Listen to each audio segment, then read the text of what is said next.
There's a moment that people who prefer being alone know very well. You've just gotten home after being around people for a few hours. Could have been a good time. Could have been people you genuinely like. And the moment the door closes behind you and the quiet settles in, something in your body releases. Your shoulders drop. Your breathing slows. A tension you didn't even fully register you were carrying just dissolves. And standing there in the silence of your own space, you feel something that is difficult to explain to people who don't experience it. You feel like yourself again. Not a better version, not a recovered version, just the unedited, unperforming, unmonitored version that only comes out when nobody is watching. And if that feeling, that specific, unmistakable exhale of finally being alone, is something you know deeply and personally, then this video is going to explain something about you that you have probably never been able to fully explain to anyone else. Let's start by dismantling the thing that gets said most often about people who prefer solitude. Because it is wrong, it is damaging, and it has made a lot of perfectly healthy people feel like something is quietly broken in them. Preferring to be alone is not the same as being lonely. These two things are so fundamentally different that putting them in the same category is like confusing hunger with fullness, because both involve food. Loneliness is a wound. It is the pain of wanted connection that isn't available. It is absence felt as loss. But solitude, chosen, preferred, genuinely enjoyed solitude, is the complete opposite of a wound. It is presence. It is the experience of being exactly where you want to be, doing exactly what your nervous system needs, without anyone or anything interrupting the frequency. The confusion between the two has caused an enormous amount of unnecessary suffering. People who prefer solitude have spent decades being handed a diagnosis they don't have. Being told they're depressed when they're not. Being told they're avoidant when they're not.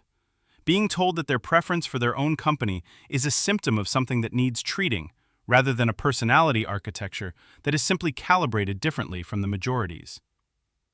In 2016, researchers at the University of Buffalo finally studied this distinction properly. They identified a specific psychological profile they called unsociability, distinct from introversion, distinct from avoidance, distinct from social anxiety, that describes people who genuinely prefer solitude not because they fear others, but because alone time actually produces more positive affect for them than social time does. And when they studied these people's outcomes, they weren't finding dysfunction. They were finding people who were doing remarkably well. Emotionally stable, highly self-aware, psychologically resilient. The research didn't find a problem. It found a preference. And preferences are not pathology. So what is actually happening in the brain of someone who genuinely prefers to be alone? The first thing to understand is dopamine. Specifically, how differently dopamine functions across different nervous systems. Dopamine is the brain's primary reward and motivation chemical. It drives you toward things your brain has flagged as beneficial, and it delivers a hit of satisfaction when you get there. In people who are strongly socially motivated, social interaction is a powerful dopamine trigger. The conversation, the laughter, the energy exchange, the sense of being seen and appreciated, all of it delivers a neurochemical reward that pulls them back towards social environments again and again. In people who prefer solitude, the dopamine system is more sensitive. It reaches its optimal stimulation level faster and with less input required. Social interaction doesn't deliver a bigger reward, it often delivers too much. The stimulation overshoots the optimal point and tips into something that feels not rewarding but draining. Meanwhile, solitary activities, reading, creating, thinking, simply existing quietly, hit the optimal stimulation point more reliably and sustain it more comfortably. The brain isn't broken. The reward calibration is just set at a different threshold. This is also why people who prefer solitude often describe social events as costing something. Not because the people are bad or the time was wasted, but because the nervous system was running above its optimal threshold the entire time, and now it needs to return to baseline. The alone time afterward isn't antisocial, it's neurological recovery. There's a second thing happening in the brain of someone who prefers solitude that is worth understanding completely. And this one might be the most underappreciated part of this entire conversation. The prefrontal cortex, the part of the brain responsible for deep thinking, self-reflection, creative connection, and complex problem-solving, shows significantly heightened activity during solitude in people who prefer it. This is not incidental. When the social demands of an environment are removed, when there is no one to monitor, no performance to maintain, no conversation to track and respond to, the brain doesn't go idle. For people wired this way, it goes deeper. It makes connections between ideas that the noise of social interaction interrupts. It processes experiences that haven't been fully digested. It asks questions that don't have obvious answers and sits with them long enough to find ones that are actually interesting. The internal life of someone who prefers solitude is not empty. It is extraordinarily full. The silence isn't absence. It's where everything real happens for them. Their best thinking, their most honest self-examination, their most creative work. None of it happens in a crowd. All of it happens in a quiet room, often late, often alone, in the particular quality of attention that only arrives when the external world has nothing left to demand. Now here's the part that the people around them rarely see, and it matters. People who prefer solitude are not people who don't feel things deeply. They are often people who feel things so deeply that they need significant amounts of alone time just to process what the day contained. An interaction that someone else moves on from in minutes might stay with a solitude-preferring person for hours. Not ruminating anxiously, but genuinely turning it over, examining it, extracting meaning from it.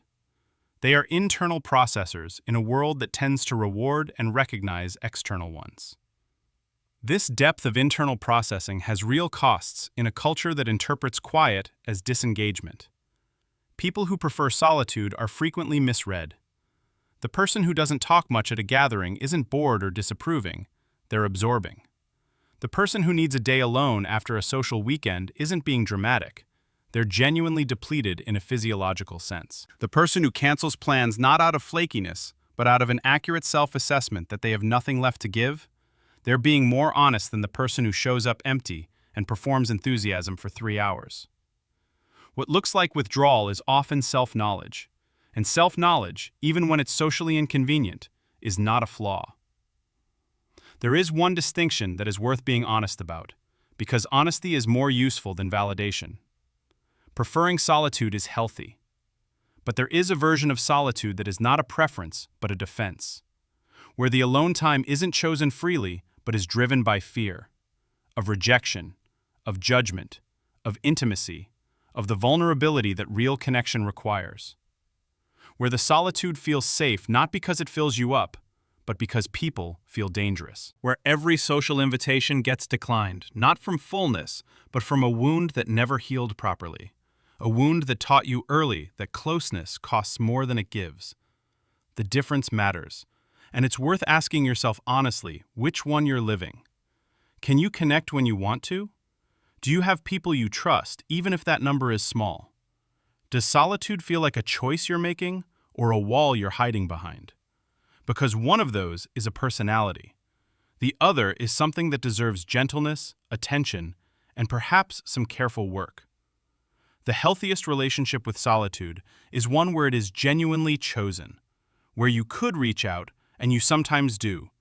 And when you don't, it's because the quiet is genuinely what you need right now, not because the alternative is too frightening to try. So if you are someone who has spent years apologizing for a preference that never harmed anyone, who has called themselves antisocial as a joke that wasn't entirely a joke, who has faked exhaustion to get out of plans they simply didn't want, who has felt quietly guilty for preferring a Saturday alone over a Saturday out.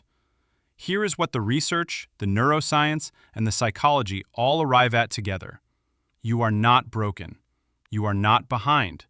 You are not a failed extrovert who hasn't tried hard enough yet. You are someone whose brain finds its richest experience not in the noise of other people, but in the quality of its own company. And in a world that treats constant availability as a virtue and solitude as a problem to be solved, knowing yourself that clearly and honoring what you actually need is not antisocial. It is, if anything, one of the quietest and most radical acts of self-respect there is. Some people need the room full to feel alive. You need it empty. Neither is wrong. They are just different ways of being human, and yours has produced something in you, a depth, a self-awareness, a quality of inner life that the noise never could have built. The quiet did that, and the quiet was always worth it. If this finally said something you've been trying to say for years, subscribe. More coming. I'll see you in the next one.